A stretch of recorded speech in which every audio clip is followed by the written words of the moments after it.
सिंध गया हुआ था एक दफ़ा, कुछ दिनों के लिए मेरा सफ़र था मुख्तलिफ शहरों का।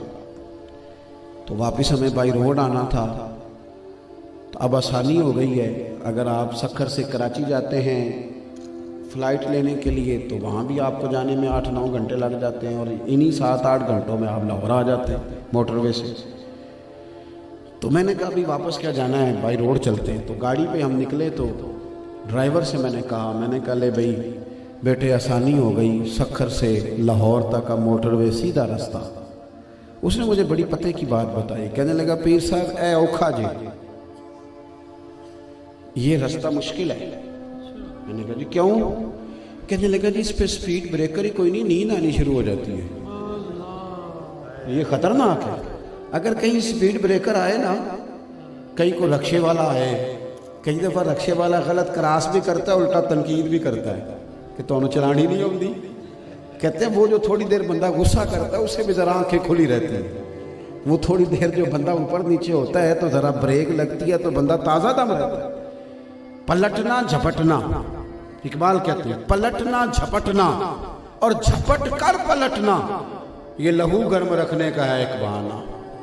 थोड़ा ताज़ा दम रहता है, मुश्किलात से घबराएं नहीं, ये बड़ा फ़ायदेमंद होती है। आप देखें हुजूर ने क्या फरमाया, ये हमें हमारे नबी ने सबक दिया है।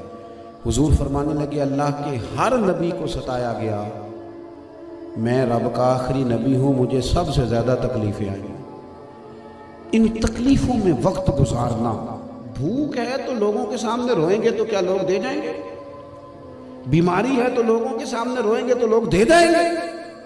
अगर कहीं गुर्बत है तो हमारे रब का मामला है, खुददारी, इज्जत नफ्स, वकार, और फिर जद्दोजहद, और फिर मेहनत।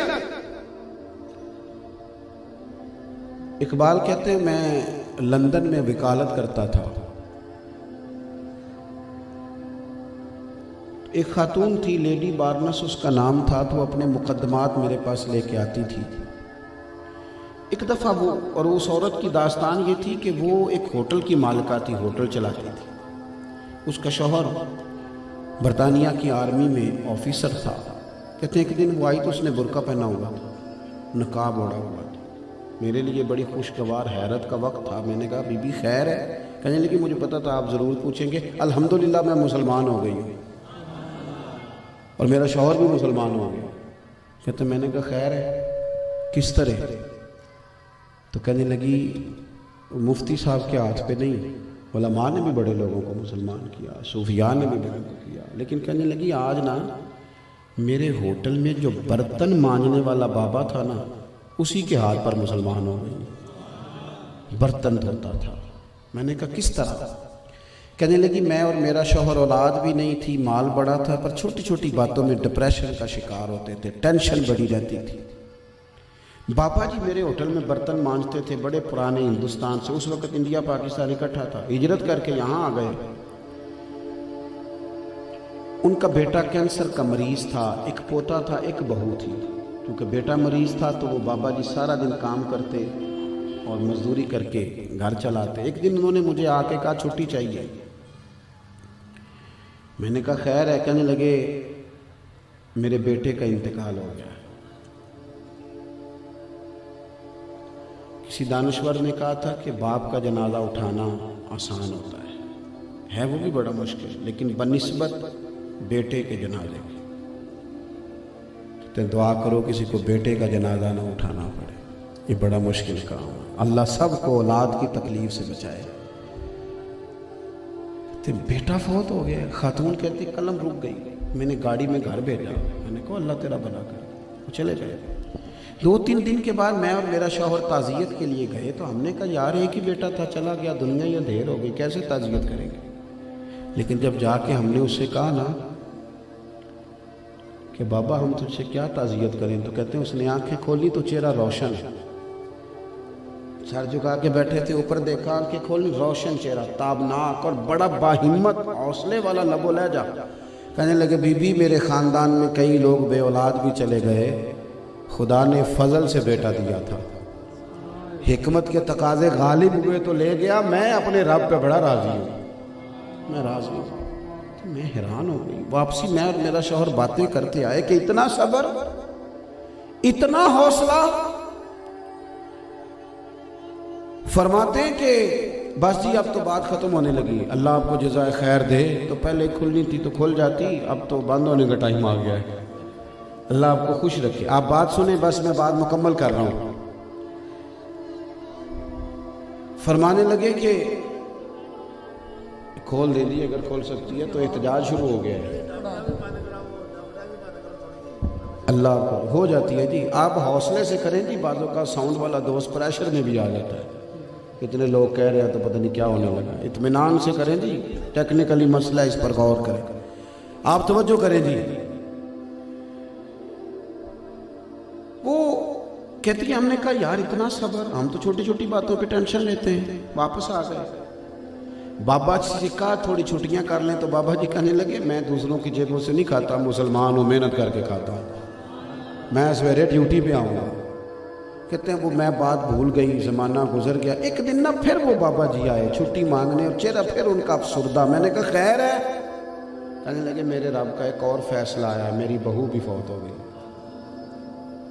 कहते हैं फिर मुलाकात हुई, फिर बड़ा सब्र देखा। पोता बच गया 3-4 साल का। बाबा जी उसे साथ ले आए। मैं कई दफ़ा झांक के देखती, दादा पोता खेल रहे होते। फिर एक दिन किसी ने खबर सुनाई कि उस बूढ़े का पोता भी छत से गिर गया है। मैंने एम्बुलेंस मंगाई। हॉस्पिटल का दरवाज़ा बाद में आया और वक्त अजल पहले आया। दादे की गोद में पोते की रूह परवास की। फिर उसने उसे अपने हाथों से दफन किया। हम कुछ अरसे के बाद फिर उसके पास बैठे तो कहा अब तेरा क्या हाल है?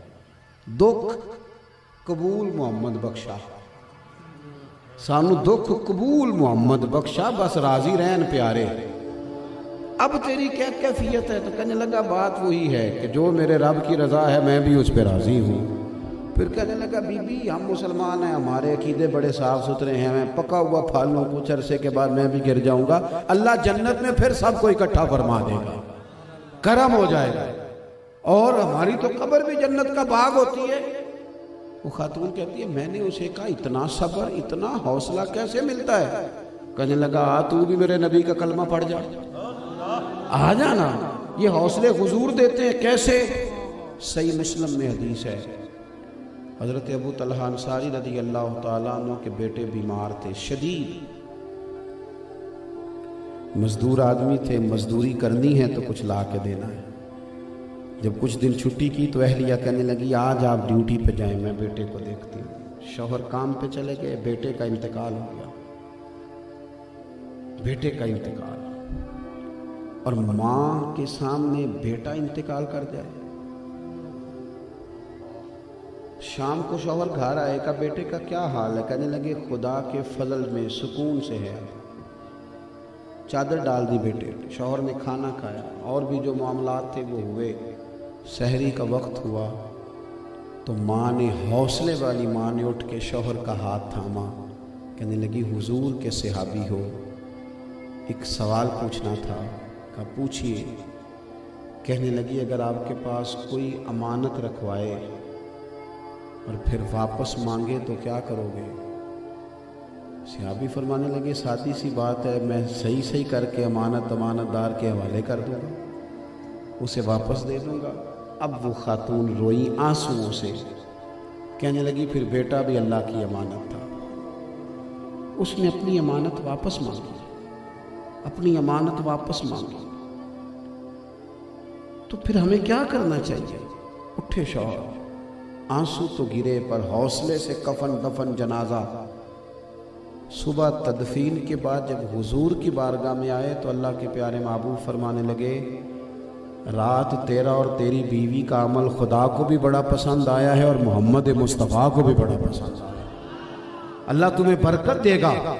सहाबा फरमाते हैं फिर अल्लाह ने उन्हें 9 बेटे अता किए। 9 के 9 कुरान मजीद के कारी थे, आलिम थे, हाफिज थे। अपनी ज़िंदगी में कुछ नज़रिया बनाएं और फिर अपनी सलाहियतों से कोई काम लें, फिर मुस्बत रहें, फिर उस पर इस्तकामत इख्तियार करें। फिर अगर सामने से कोई मसला आ भी जाए, थोड़ा डटना सीखें, थोड़ा खड़ा होना सीखें।